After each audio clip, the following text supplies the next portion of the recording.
All right, guys, today I'm going to talk to you about cautiously forming alliances. This is very important to do because in life, there's going to be times when you're going to want to come alongside others, or you're going to want them to come alongside of you and help you reach a common goal.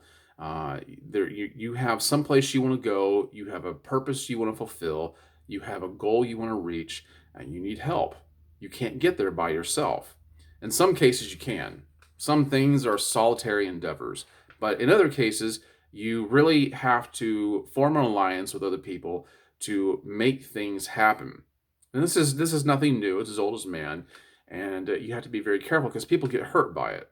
People can be very hurt by it, betrayed, and sometimes the tables get flipped, and you are not the recipient of the reward at the end of the line. And that's all too often the case. So you have to be extremely careful. You know, you see others that you talk to others, and you find out that you think alike. You want the same things, and all may go well, but you can't just go into it without a plan. You can't just go into it absent-mindedly, thinking that well, we're gonna share in the spoils, because that's oftentimes not how it happens. Let me tell you about a man named Edward Palmer. Edward Palmer was an individual who lived during the mid to early 1600s. I guess I said that wrong. The early to mid 1600s in Boston, during the time of the Puritans. And he was a carpenter. But the Puritans were kind of a funny people, right? I mean, they were very religious. I wouldn't call them Christians, although they get classified as that quite often. I mean, they might have used words that Christians use, but I wouldn't call them Christians in the purest sense. But they were very legalistic, very punitive. And the stories that we hear from that time in history are actually kind of scary and disturbing. But but during that time in Boston, they needed a way. They needed a way to make a public example and publicly humiliate people who had broken laws. They didn't have anything, at least at that time. They didn't have anything to do that with. And so the town council got together and decided that what they would do is they would have somebody build wooden stocks for them. Do you know what wooden stocks are? They're not pillories. There's a difference between pillories and stocks. Pillories are those things that you stand up and you put your head and your wrists through these holes, and they clamp down the wooden device above you. You can't get out of it, and the townspeople come by and they throw rotten vegetables at you, make fun of you, and stuff like that. That's all part of it. That's a pillory. Stocks are where you are actually sitting down, and you have your ankles and your wrist through the holes rather than your head and your wrists through the holes. Okay, so you're sitting kind of in an awkward position, and but they didn't have anything like that to make a public example of people when they broke their laws. Now, mind you, it wasn't hard to do this. It wasn't hard to break their laws. I mean, it really could be for anything. I mean, it could be for stealing, it could be for infidelity, but it could be for something as little as not attending church. Okay, that's how they were. And so they hired Edward Palmer to build these wooden stocks for them. Well, when you do a job for somebody, what do you expect? You expect payment, right? So he submitted a bill to them for £1, 13 shillings and 7 pence. And they thought that this was extortionate. The town council thought that this was absolutely asinine. So you know what they did? They punished him. They fined him £5. Now, mind you, he's only charging them £1, 13 shillings and 7 pence, but they fined him £5 for submitting that bill to them. Isn't that crazy? But not only did they do that, but they also sentenced him to the stocks for 1 hour. That's right.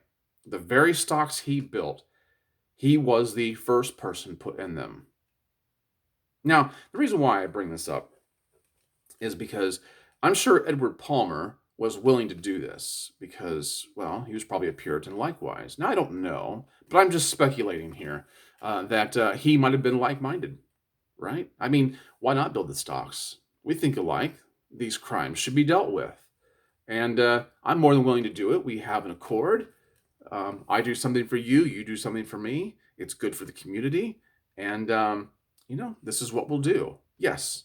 Yes, I will align myself with you.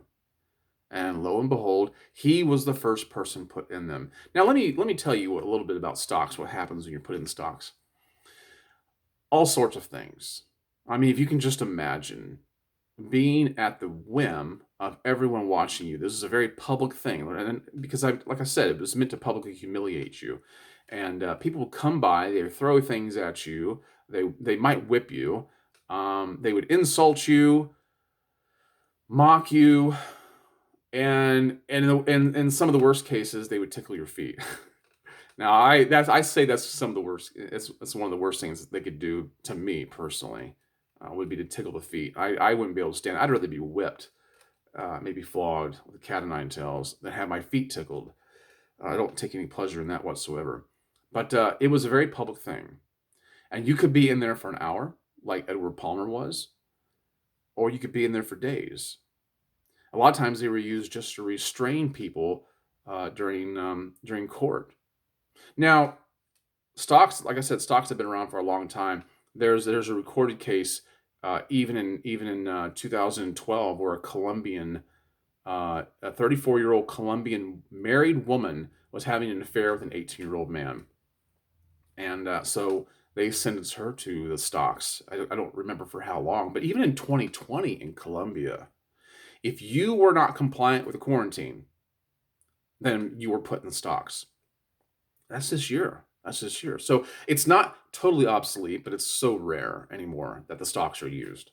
But mind you, it's still around. I mean, this is a pretty old form of punishment. But anyway, so the point here is you have to be careful who you align yourself with, because, like I said, Edward Palmer probably thought he was like minded.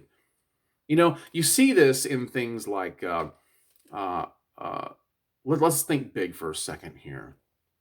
World powers. Okay, during World War II, we needed to defeat the Germans because they wanted to take over the world. They were despotic, they were destructive, and they wanted to annihilate all sorts of peoples. Okay, now we know the stories. We won't rehash it, but we needed to form the United States needed to form an alliance with Russia to defeat them, and we did. We did that. We did that. But does that mean we're friends? Does that mean we're friends? No, no, we're not friends. You see, we can be chummy, and during negotiations, we can exemplify familial behavior. But you want to keep it friendly. You're keeping up pretenses, but you're not friends. You're not actually friends. All right, and there was no misnomers about that. All right, so you've got to understand that things have to be put in their proper place. Just because you come together for a common purpose and you're trying to reach a common goal doesn't mean that you're friends. Because after World War II, we were in a Cold War with Russia, and it goes back and forth. We were at the United States, and the whole world was at odds with Japan. But we're friendly with Japan now. Does that mean that we're friends? No. No, see, there is no such thing as friends in these things. Now, you might have friends. I'm not opposed to having friends, but understand, just because you align yourself with somebody and have a common goal and a common purpose, doesn't mean that you're friends. I mean, you might even have common values, but it doesn't mean that you can overshare. It doesn't mean that you can give so much of yourself and be so trusting. There's people that you can do that with in life, but not that many. So you've got to be careful. Another example of this is reality shows. My favorite is Survivor. I actually auditioned for Survivor some years ago, and I really believed. I went to the Hard Rock Cafe and auditioned there. It was quite an experience. I really enjoyed it a lot, and I got to see some really interesting things. I got to talk to some what I would think would be important people. I think they were like producers for CBS and whatnot. I really thought that I was going to get picked. I might have been delusional, but I really thought I was going to get picked. I really was hopeful about that. I love Survivor. And if you're familiar with Survivor, when you get on the island, everybody arrives at the islands or the island alone. I mean, they're with a group of people, but you have no alliances. But you need to have alliances to get through the game, to be able to accomplish tasks and missions. And I say missions, more like challenges, okay, games, and to be able to get along. You need to be able to share secrets. You need to be able to discuss strategy. And so when you first arrive there, you're by yourself essentially, and you've got to pick out who you want to align yourself with. And sometimes those alliances change. And the reason why they change is because people betray each other. And sometimes it's important to do that. Sometimes it's essential. Sometimes it's downright wrong. But people get hurt. People get hurt in the game, even though they know they're going all the way to wherever this is, out in the middle of the ocean, in the middle of nowhere. They sign up for this. They've watched the game for years. They know you don't really have any real friends. And yet, when they get there, they start feeling emotional about who they're talking to, an attachment, and they really begin to believe these people are their friends. The problem is they're not your friends. They're an alliance. Understand the difference. Just because you have something to gain from talking strategy, from developing gameplay with somebody doesn't mean that they're your friend. So, yeah, have you seen these? Have you seen these groups out in the streets? I'm sure you have. Everybody has, right? These factions, these movements, they get together. They seem to have. You look at that when you look at their Magna Cartas. They seem to have completely different objectives, but they can come together. They can come together to accomplish what they think is a common goal. And there's problems with it because while they get in the streets and they violently protest together, these problems develop. You know what's going to happen? They're going to cannibalize each other is what they're going to do. And I'm going to sit back and I'm going to enjoy every second of it. And that's why we like Survivor. We sit back and we watch it and we think it's quite interesting to see these things build up and dismantle piece by piece, brick by brick. Okay? But it's not funny when it happens to you. It's not funny when it happens in your relationships. This happens in marriages. You come together, you think you are like-minded, you have, and you should be. You should have common values. But sometimes you get fooled, and it becomes something that that destroys. It eats itself. Okay, and it eats itself from the inside out. And so you've got to be, and there's so many people who get married on the fly that they're not careful about who they're choosing. They find out all too late. This happens in business. This happens in friendships. It happens all the time. It happens everywhere. I give example after example, but you know exactly what I'm talking about. This has personally happened to you. So be careful. Don't be like Edward Palmer. Don't get caught in a device of your own making just because you thought you had something in common. Just because you thought you had something to gain by forming an alliance with somebody else. Understand the difference between an alliance and a friendship. In friendships, you can actually trust somebody. You can open your heart and you can let out all this stuff that you want to keep private, and you can get real life reinforcement that's going to take you to the end. That person's going to be there, ride or die. Okay, and so that's what you really want in life. But you do have to have those people there that are strictly alliances. There's nothing wrong. There's nothing wrong with making these alliances, but just understand the difference between friendship, true friendship, and an alliance. Don't get emotional about it. Okay, so that's what I have for you today. If you've liked the video, please hit the thumbs up and share it with others that may need to hear it, and subscribe if you haven't already. For you guys who have a beard, if you want to know what I'm wearing in my beard today, I'm actually using Boss Man brand right now.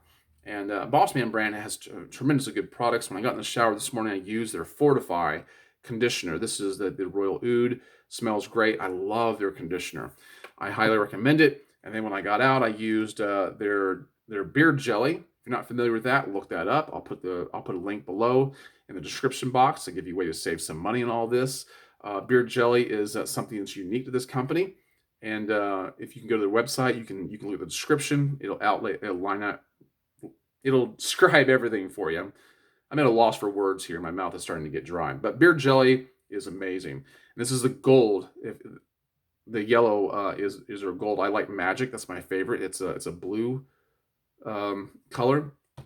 And these beard jellies actually come in bottles like this now. They've changed them a little bit. This is the Royal Oud.